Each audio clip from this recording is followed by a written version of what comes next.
श्रीलंका में बिगड़ते हालात पर सभी स्कूल कॉलेज बंद कर दिए गए। 15 जुलाई तक श्रीलंका में सभी स्कूल कॉलेज बंद किए गए। श्रीलंका की 4 यूनिवर्सिटीज पर भी 15 जुलाई तक ताला जड़ दिया गया। श्रीलंका में बिगड़ते हालात के बाद यह फैसला लिया गया है, जहां पर अब स्कूल कॉलेज भी प्रभावित हो रहे हैं, बच्चों की पढ़ाई भी प्रभावित हो रही है। 15 जुलाई तक सभी स्कूल कॉलेज बंद कर दिए गए हैं।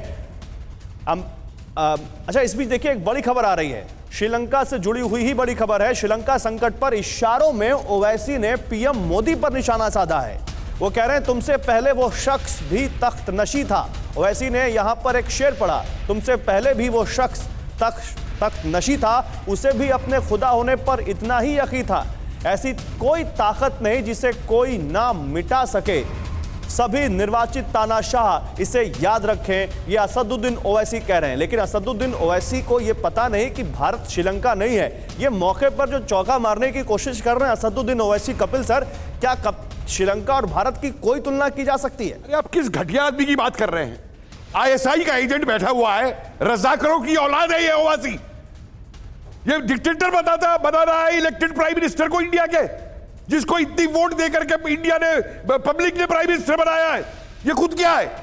रज़ाकरों के खानदान से है, जो कातिल है 1947 के अंदर वहां पे हैदराबाद के अंदर। और उस दौर में जब बाहर एक क्राइसिस आई हुई हो, आप इंटरनल पॉलिटिक्स कुछ भी करिए, लेकिन एज अ होल कंट्री। अरे भाई, ये एजेंट है, ये इंटरनल पॉलिटिक्स क्यों करेगा? ये गजवा है, हिंदवाना है, ये जिन्ना का बाप बन रहा है अपने आप को हिंदुस्तान के अंदर।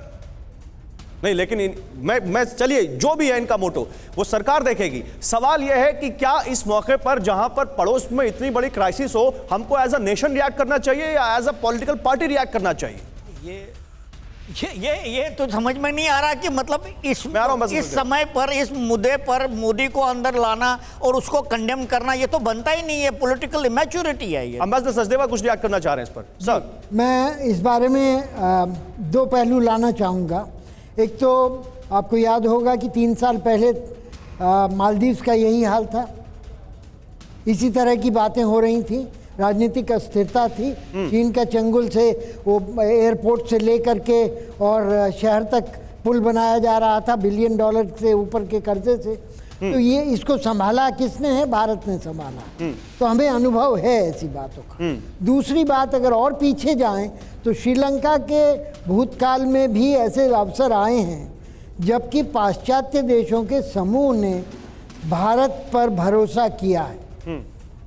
जैसे तमिल विद्रोह के दौरान नॉर्वे ने मीडिएटर की भूमिका अदा की थी और नॉर्वे और भारत में उस समय काफ़ी सामंजस्य था।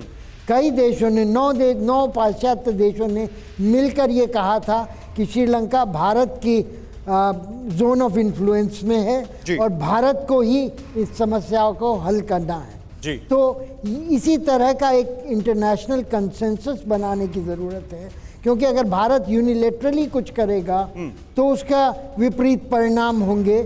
जो हमारे पक्षधर नहीं हैं वो श्रीलंका की जनता को भड़काएंगे और हमारे इंटेंशंस पर शक किया जाएगा। ठीक है।